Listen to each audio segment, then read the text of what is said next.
ระพุทธเจ้าสอนนะเราไม่ได้ปฏิบัติเพื่อเอาสมาธิ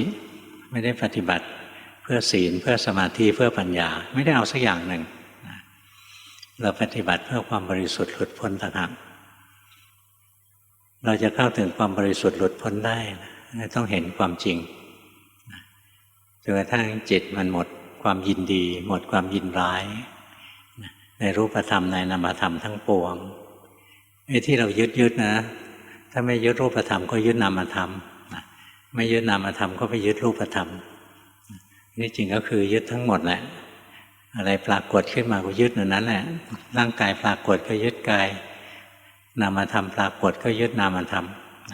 จิตใจเราไปยึดถือเพราะฉะนั้นเราไม่มีทางพ้นทุกข์ได้หรอกถ้าเราไปยึดสิ่งต่างๆนะซึ่งล้วนแต่ไม่เที่ยงล้วนแต่ทนอยู่ไม่ได้ล้วนแต่บังคับไม่ได้เราไปยึดของซึ่งมันเหลวไหลพวกนี้เพราะฉะนั้นมันจะถึงความสงบสุขที่แท้จริงไม่ได้หรอกนี่เราจะหมดความยึดถือนะเราก็เห็นความจริงยึดกายก็เห็นความจริงของกายยึดในความสุขนะเกลียดชังในความทุกข์อะไรนี้ก็เราเห็นความจริงของเวทนายึดในกุศลเกลียดอกุศลนะเราก็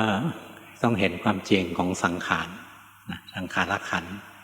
ความปรุงดีความปรุงชั่วทั้งหลายหรือเราเห็นจิตนะจิตทำงานมันทำได้เองนะ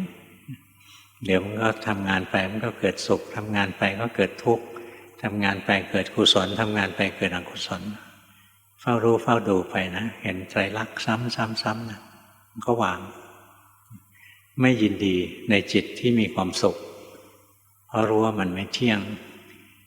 ไม่ยินร้ายในจิตที่มีความทุกข์เพราะรู้ว่ามันไม่เที่ยงไม่ยินดีในจิตที่เป็นกุศลเพราะรู้ว่ามันไม่เที่ยงไม่ยินร้ายที่ในจิตที่เป็นอกุศลเพราะรู้ว่ามันไม่เที่ยงเนี่ยพอเราเห็นไตรลักษณ์ซ้ำๆนะในสุดจิตก็หมดความยินดียินร้าย